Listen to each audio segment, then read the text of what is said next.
Welcome back, everyone. This time we're diving into something kind of special. Remember all the hype around the 2025 Oscars? Well, this time we're skipping the red carpet and the speeches. We've got something much more interesting, I think. Ooh. We're going to try to get inside the mind of an Oscar voter as they fill out their ballot. We're going to be doing that today with a mysterious, anonymous voter 6. Very cool.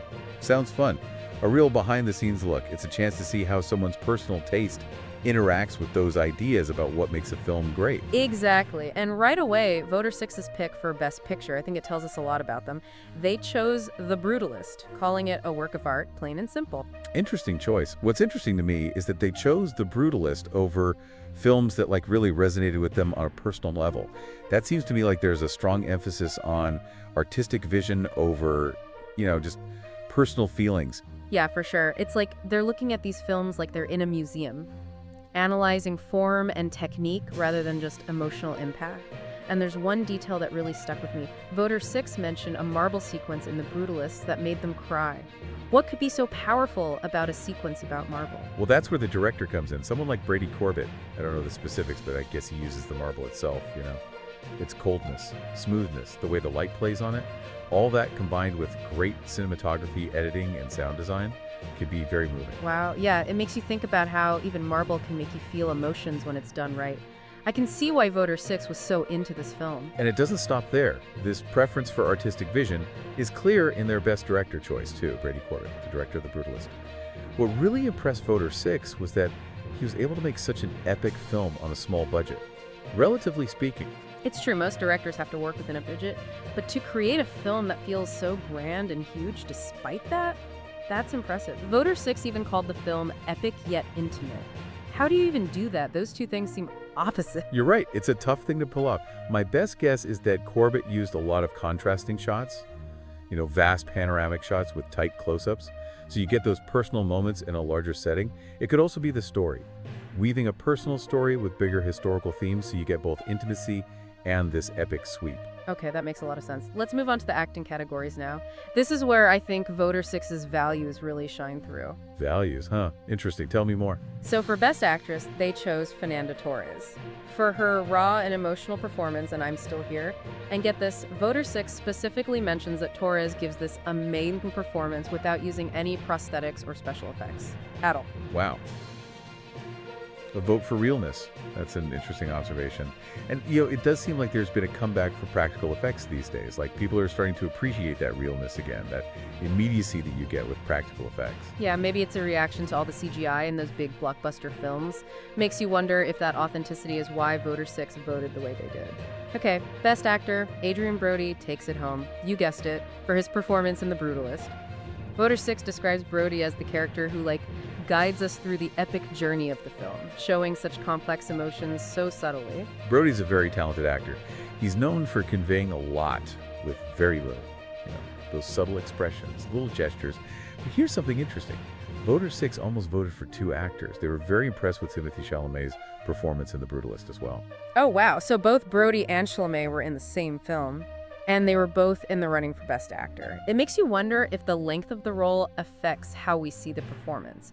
Brody carried a 3.5-hour film. Does that give him an edge over someone with less screen time, like Chalamet? That's a really great point. It's something that film people debate all the time. Do we naturally give more weight to performances that have more time to develop? Or can a short performance be just as good? Really interesting question. It is. Best Supporting Actress. Now, this category was a tough one for Voter 6. They had some issues with how some actresses were categorized and with how much screen time some had, and that affected how they voted. This sounds interesting. What happened with Best Supporting Actress? Well, we have Isabella Rossellini. Voter 6 thought she was amazing in Conclave, but they felt like she didn't have enough screen time, like her talent was wasted. And then there's Zoe Saldana. Voter 6 felt like her role in Emilia Perez was more of a lead role, even though she was nominated for supporting, so they couldn't vote for her. In their mind, she was in the wrong category. Wow, so it sounds like some actresses were just put in the wrong category, and that messed things up. That happened a lot. Do you think it hurts some actors, even if they're really good? It happens more than you think, and yeah, it's not really fair. It's up to the studios to decide what category to put them in. But it's not always clear-cut. Sometimes they do it for strategic reasons, like they want to increase the chances of the actor winning. So they put them in a category where there's less competition.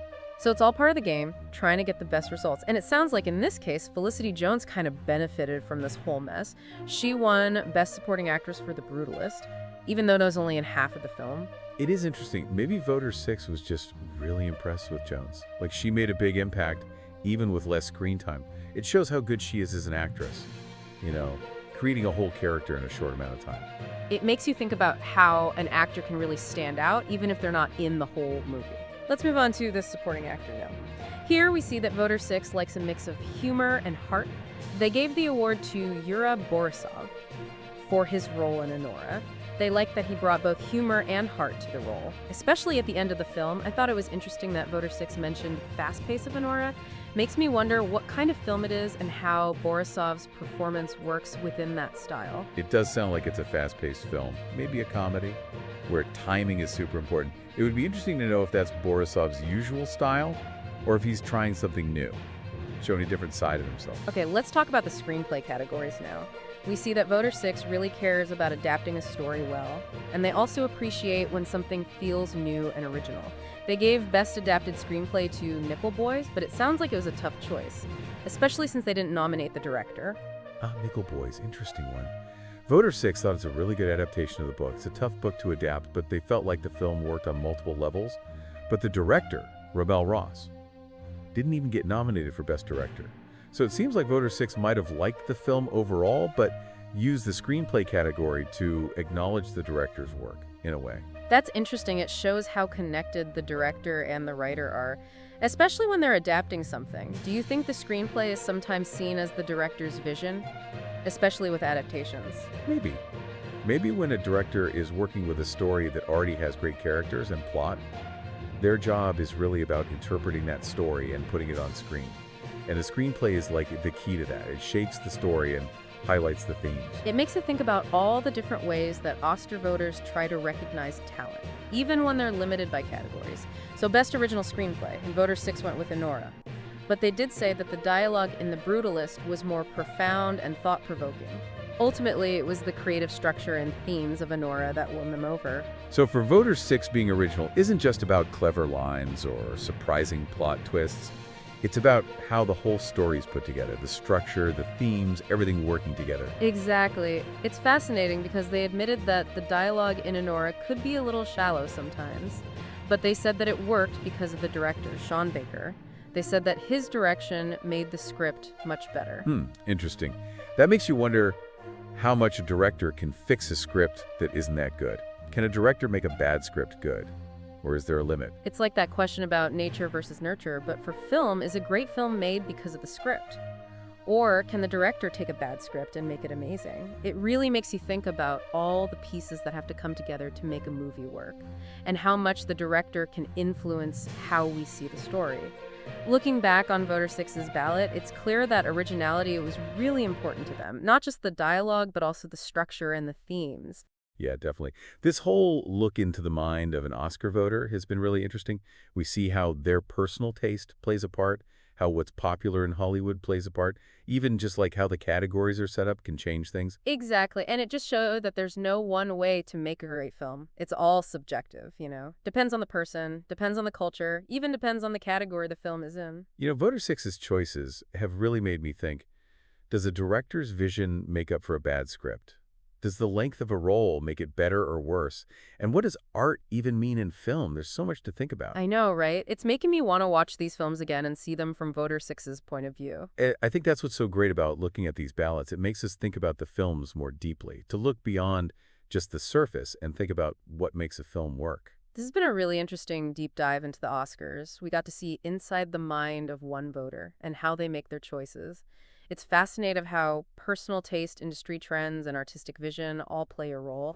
Yeah, I totally agree. It reminds us that awards are just one way to look at film. The real magic happens when you connect with a film, personally. You know, what moves you? What matters to you? Those are the questions we should all be asking ourselves when we watch films. So well said. Film is such a personal experience. Thanks for coming on this journey with us into the mind of an Oscar voter. Until next time, happy watching, everyone.